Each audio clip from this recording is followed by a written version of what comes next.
It's 2 p.m. in the UK. It's 9 a.m. Eastern on the East Coast. This is Ask Angelika. Hello, Angelika. Hello, Steven. Right, we're nearly ready to go. Just waiting for connections. Today we're live on YouTube, LinkedIn, and Facebook. Possibly. Time will tell. Okay, and I'm just going to switch my light on. Okay, so we have light. Oh, you borrowed my light last time, didn't you? I can't remember, did I? I think so. Oh, well. It's a bit late now. Okay, and remove that. And we say hello to... Hello, Roland. Is it that time of week again? It is Roland. Roland again. Hi, guys. And Corinda is saying, hey, you two. There are two of us, aren't there? If I take this off. Yes. There are two of us. Oh, can I hide that? I want to hide that and hide that. You didn't see that. I see what you've done now. Okay, cool. Yep. Okay. So, welcome to the show. Let's go right to the top. And welcome to the show. This is Ask Angelika. German language tuition, idioms and tongue twisters, S, season 4, episode 19. Angelika, would you like to explain how this all works? Well, I know you like tongue twisters, and but before we do them, we'll have some idioms, and we've worked our way through the alphabet from A to R already. So today we have S. And we've got 5 idioms and 1 very short tongue twister. Okay, and Corinda, as usual, has got a question. It's nothing to do with what we're doing today. So just give me a second. I just want to change things slightly. And thank you, Corinda. Right. Okay. Let's just change things up a bit, shall we? Just if I go there. Nope. No, that's not what we want. Let's hide the card. Okay, and then we're back to our normal setting.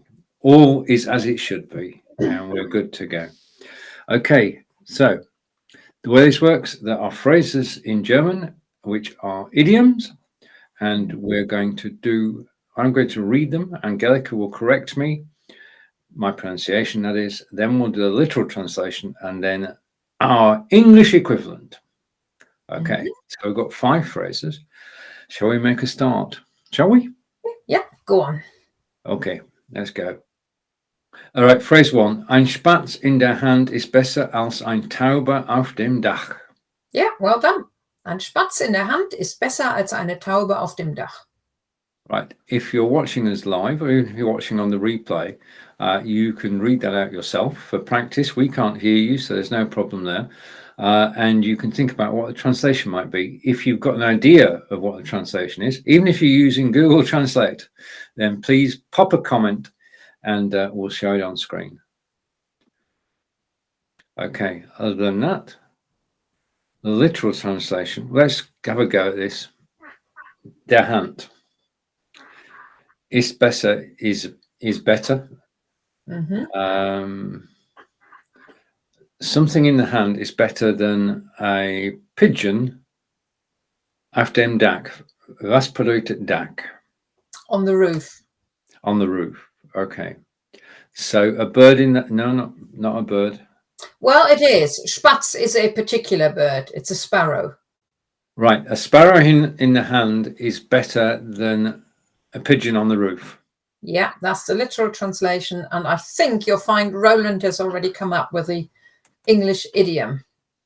Oh, right. A bird in the hand is worth 2 in the bush. Yeah. Thank you, Roland. And over to Corinda. And Corinda is saying a sparrow in the hand is better than. Right. Missed the last bit. Yeah. You've done the first bit. Okay. So let's go for the translation, a literal translation.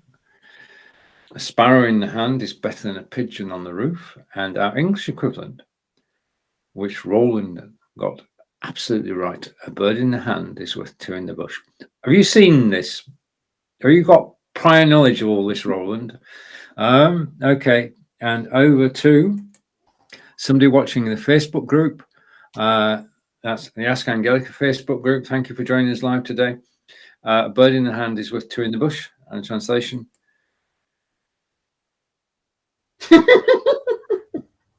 I don't think that's a translation.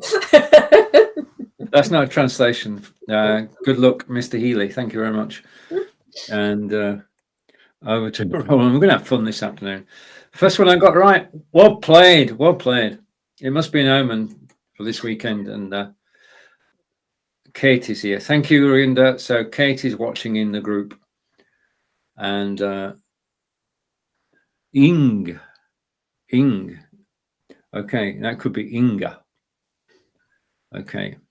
Right. So we've done the first phrase. Let's go with the second one. Spießenrutlauf machen. Spießrutenlauf machen. Yeah. And this is the problem, because the break in the words, you've got to work out where each word starts and ends, because that's a compound word, isn't it?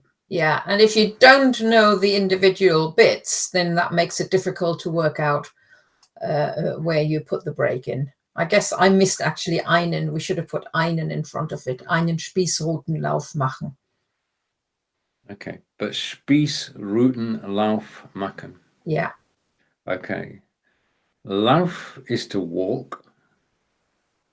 Yeah, in this case, I think you want to be a bit quicker and run. Life is also to run. So, yeah, anybody helping us out here? And do a Spieber run. I haven't heard that word, so I don't know. Well, no, we've actually beaten Google, because that's not a B, Corinda. That is actually an S set. S-P-I-E-S set, which is the old way of spelling double S, because that's changed now, hasn't it? I know that word is still spelled with the S set. Okay. The spelling rules have changed, but the letter S set still exists. Okay. So back to Corinda. Spielberg run. Okay, Spielberg run. Over to Roland, and Roland is saying, "Run before you can walk." And that's close. Walk before you can run. Okay, and from Kate in the group, to perform the gauntlet, to run the gauntlet. To run the gauntlet, yeah. Okay, and Corinda is saying, "Oh," and run like the wind. Okay, thank you for all your comments and suggested translations. So let's go back to the original. So, run like the wind. No, it's quick to run the gauntlet. Spießruten, yeah, literally translated would be spit rots. So it's to run the spit rots. But in English, we call those spit rots the gauntlet. Right. So this translation is to run the spit rots, and our equivalent is to run the gauntlet. So congratulations to Kate Waringa in the Facebook group. Well done. Yeah, and so gauntlet. So we've actually got the same idiom this time, except that gauntlet is a different word in German. Yeah. Okay. All good. Scoring well. Right. Phrase 3 then. Let's see if we can carry on a good run. Sich auf die Socken machen. Yeah. Sich auf die Socken machen. Now, Socken are socks. Yes. Machen is to make or do. Sich auf, so of the socks. Pull your socks up. No. No, I can see that would be a sort of a logical jump, but it isn't. It's not to pull your socks up. Roland, come on. And Corinne is saying, make your socks. Your socks. No, it isn't. Roland's here now. We've got Roland. We're good. Put a sock in. It isn't. No. It's not put a sock in it. No, they're all good English idioms, but this one is different. Okay. I got you. Zik, Zik is third person. It's oneself. Okay. So Okay. if I said, if I talk about me, I would say, ich mache mich auf die Socken. Get your socks on, and get on your feet. So let's see. Yeah, we're getting closer. Okay. So literal translation is to make oneself on the socks. Which doesn't make any sense whatsoever. Yeah. Well, we know idioms don't have to make sense. They just No, have sometimes they do, don't they? But this time it doesn't. And it just means to be off or to leave in a hurry. Yeah. When we're saying like, I'm off now, bye. Yeah. In German, we make oneself out on the socks. So instead of saying shoes, we could say Zik auf die Socken machen.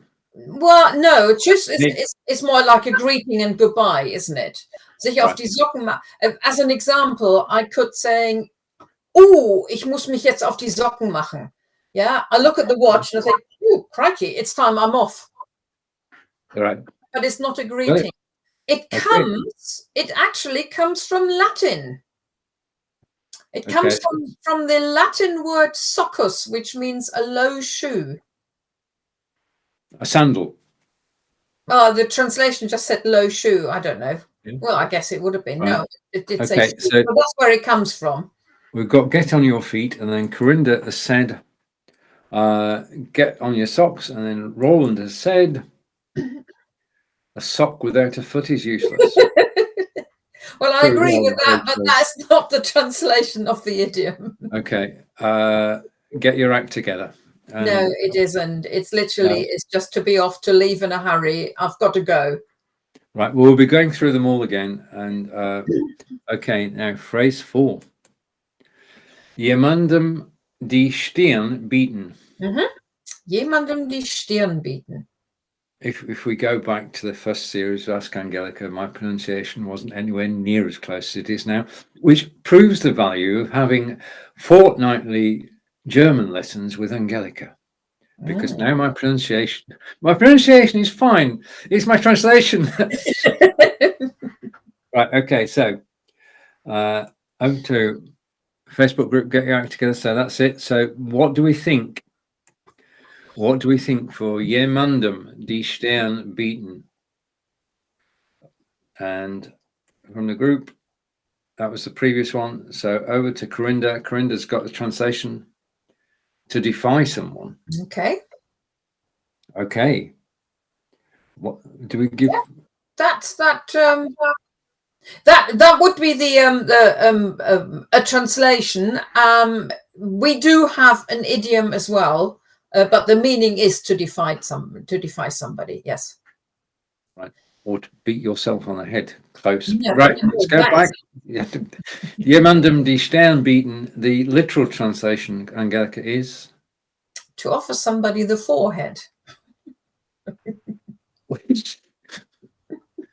Right. Think of forehead. It's actually pretty hard, isn't it? Yeah. Yes. Yeah. So if I'm going like that to you. Yeah. Yeah. I'm saying I'm not having any of this rubbish. You know. I'm actually standing up to somebody. A headbutt. No, it's just standing up to somebody. Okay, so it was a symbol of military resistance because the hardness and the frontal orientation of the forehead made it a symbol. And you were standing up to somebody, standing to attention and got your forehead up. Okay, phrase 5. Just a minute. Technical problem. Phrase 5. Seemanns. Hang on. Let's split this compound word. Seemannsgarn spinnen. Yeah, Seemannsgarn spinnen. Seemann. A lookout. No. I can see where you're coming from. Yeah. It's a seafarer or a sailor. A sailor. So. Yeah, literally a seaman, but as in ocean man or seaman, but it's a sailor. Right. Okay, so we're waiting for Roland. If you're still Roland, I know you've read this out loud. if you want to give us a translation, Corinda and Kate and Inga, if you want to give us a translation, please do. But we know that it's a seafarer. And I can see the comments now. Okay. And the comments are coming in. And here we have it from Roland. Sailing close to the wind. They might be doing that, but that's not when they are spinnen Seemannsgarn. Okay. Corinda. Spin a yarn. Yeah, that's it. All right. Okay. And over in Facebook group land, a crazy sailor. Well, Okay. not completely off. So Seemannsgarn, garn is the thread, and Right. spinnen as a verb is to spin. So the literal translation is to spin sailor's thread. All right. Okay. So the translation is, as Angelika said, to spin a sailor's thread.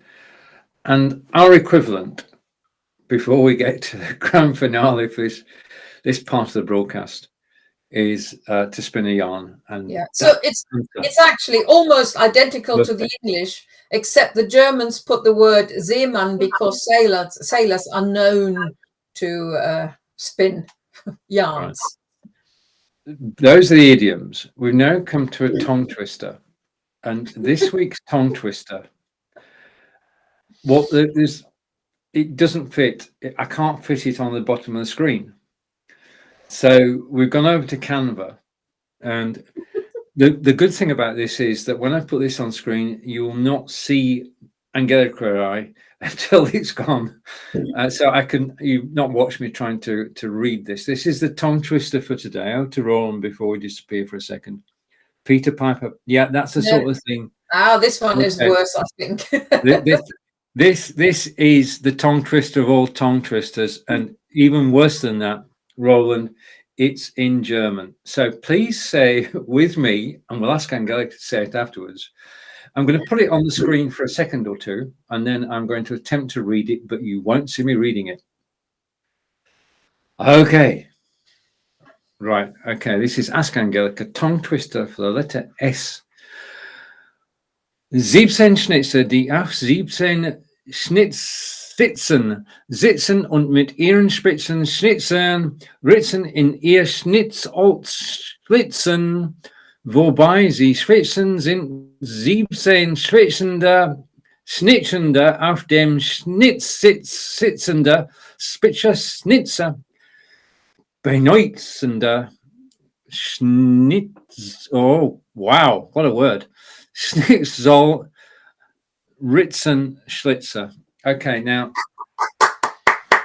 that was a brilliant attempt. Right. Wow. Now over to Roland, and then well done, Stephen. Well, I've got a cup of tea next to me, Roland. I'm going to have a sip of tea while Angelika reads it. Okay, so while Angelika reads it out, I'm going to have a sip of tea. 17 Schnitzer, die auf 17 Schnitzsitzen sitzen und mit ihren spitzen Schnitzern Ritzen in ihr Schnitzholz schlitzen, wobei sie schwitzen, sind 17 schwitzende, schnitzende, auf dem Schnitzsitz sitzende, spitze Schnitzer benützende Schnitzholzritzenschlitzer. Wow, well done. I'm going to give you a round of applause as well. This is really like Peter Piper. I mean, it doesn't make any... It's just brilliant words put together to make them sound good. Okay, now, if there is an English translation, it would be this. Now, I'm going to read this out, but it's English, so we can take our time and understand all the words. 17 carvers sitting on 17 carving seats and carving grooves in their carving wood with their pointed carvers. Sweating as they do are 17 sweating carving sitting on the carving seat, pointed carvers using carving wood. Which also, I've got to say, it doesn't make much. Yeah, we've got both on the screen now, which is what we can do. In actual fact, what we can do, if I put move there, okay, you're moving. I'm going to move you there. Doesn't want to go. Let's try this. I'm No, okay, well, let's make do with that. So you've got the German and English on screen at the same time. And if I go like that, by the magic, we'll have the German at the top and the English at the bottom.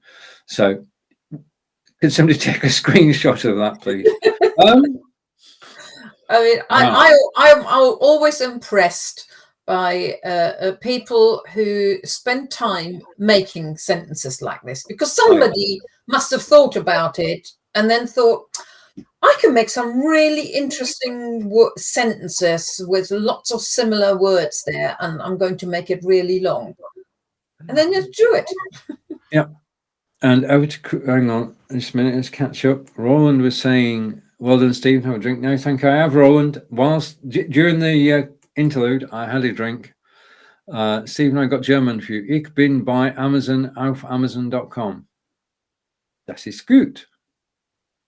And over to Roland again. And Roland is saying, Stephen, the Wiltshire Bard. Okay.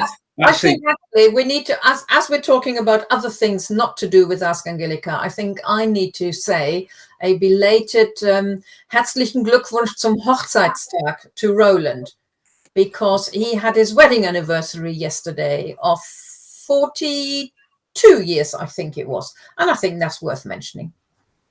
Happy anniversary, Roland. Yes, it is worth mentioning, because we're a group. And he still has time to listen to us. Indeed. And Roland's commenting, and it's going to come in automatically. 2 seconds, 1 second. Thank you. And 43 years. I couldn't remember, and I forgot to check again. You must have been remembering last year's then. All good. And over to Corindus. Can we do live streaming in German? No. I'll explain why in a minute. And over to Roland again.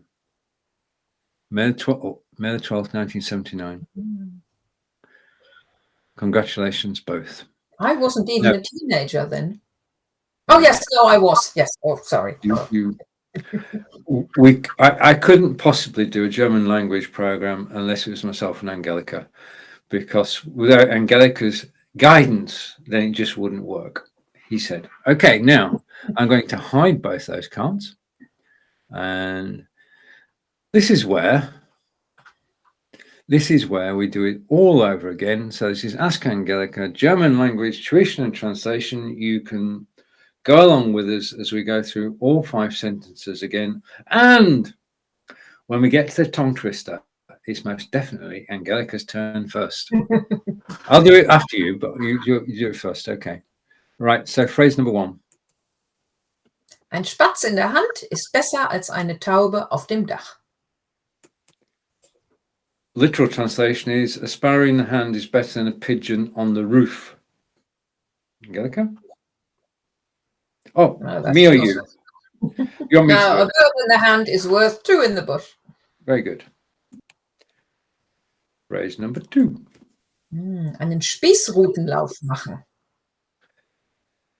Literal translation is to run the spit rods. I'm not sure what spit rods are. I don't know. They're just rods with bits on the top and that. I don't know. Okay. It probably doesn't really exist.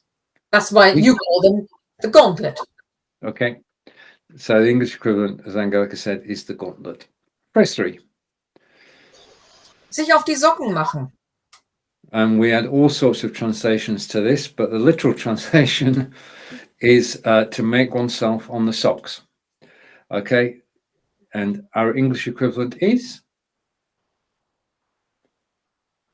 To be off or leave in a hurry. Go, you've got to go. Scarper, to scamper. Scarper, yeah, maybe.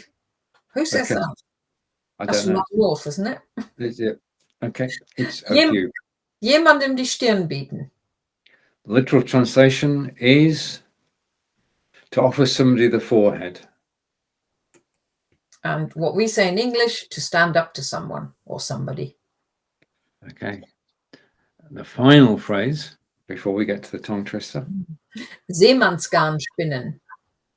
The literal translation is to spin the sailor's thread. And the English equivalent is to spin a yarn. To spin a yarn. We'll say that together now. before we get to the tongue twister, just to give you sort of a breather for a minute, Angelika, I'm going to go to the comments and like learning German equipment. Okay. Oh, that's Right. about your Amazon Live, isn't it? Yeah. Okay, so we have, without further ado, the German tongue twister for this week, letter S. 17 Schnitzer, die auf 17 Schnittsitzen sitzen und mit ihren spitzen Schnitzern Ritzen in ihr Schnitzholz schlitzen, wobei sie schwitzen, sind 17 schwitzende, schnitzende, auf dem Schnittsitz sitzende, spitze Schnitzer benützende Schnitzholzritzenschlitzer. Oh wow! Wow! I couldn't possibly do better than that. I couldn't. I mean, I was lucky the first time. Do I push it again? Don't have to. Go on then. I'll give it a whirl. 17 Schnitzer, die auf 17 Schnittsitzen sitzen und mit ihren spitzen Schnitzern Ritzen in ihre Schnitzholz schlitzen, wobei sie schwitzen, sind 17 Schnitzende auf dem schnitzender Spitzer Schnitzer, I've lost it, benitzender Schnitzholzritzenschlitzer. I should know better. I should have quit whilst I was ahead. Okay. And out to the comments, and Roland's saying, Angelika, wow. And that was a wow. That was word perfect. And it was fast as well. So the English one, the English equivalent is going here. 17 carvers sitting on 17 carving seats and carving grooves in their carving wood with their pointed carvers sweating as they do so. Are 17 sweating carving sitting on the carving seat, pointed carvers using carving wood. And there we have it. Okay, over to Corinda. That fast, indeed. Right. Angelika, would you like to explain what's happening in next week's episode? Because it is something 2 weeks' time. Yes. Over to you.